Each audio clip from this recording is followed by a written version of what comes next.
Who diagnoses and treats condition that affect the hair, skin and nails. Hair skin nails कौन होगा बताओ.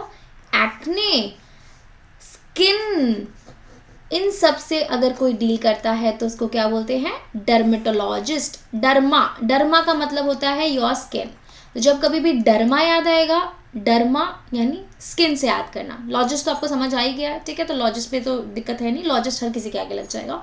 Derma means skin. तो derma को कैसे हम याद करेंगे, ड्रामा कैसे करते हैं, अपनी स्किन, अपनी फेशियल एक्सप्रेशन से करते हैं.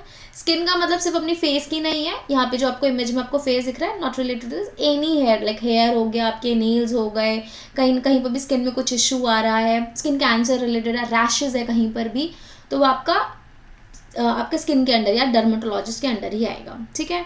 तो कहीं पे कई बार फंगल इन्फेक्शन हो जाता है, वो भी डर्मेटोलॉजिस्ट को जाकर के आप ट्रीट करवाते हो. तो डर्मा का मतलब है स्किन. अब मैं याद करने का तरीका डर्मा को ड्रामा से रिलेट कर रही थी, क्योंकि जब हम ड्रामा करते हैं तो हमारे फेशियल एक्सप्रेशन अजीब अजीब से हो जाते हैं ना, हमारे हाव भाव चेंज हो जाते हैं ड्रामा करते वक्त. तो वो ड्रामा को फेशियल एक्सप्रेशन एंड स्किन यानी एक एक्ने जनरली जो हमारे पिंपल्स होते हैं हमारे फेस पर होते हैं, तो आप वहाँ से रिलेट कर सकते हो. इट्स नॉट दैट कि आपको ऐसे याद करना है, कोई और बेटर तरीका होता है, आप ऐसे याद कर सकते हो. लेकिन रिलेट करने के लिए मैंने डर्मा को ड्रामा यानी फेशियल एक्सप्रेशन, फेस पर हमारे एक्ने एंड पिंपल्स आते हैं यानी स्किन, ठीक है. आप ऐसे याद कर लीजिएगा.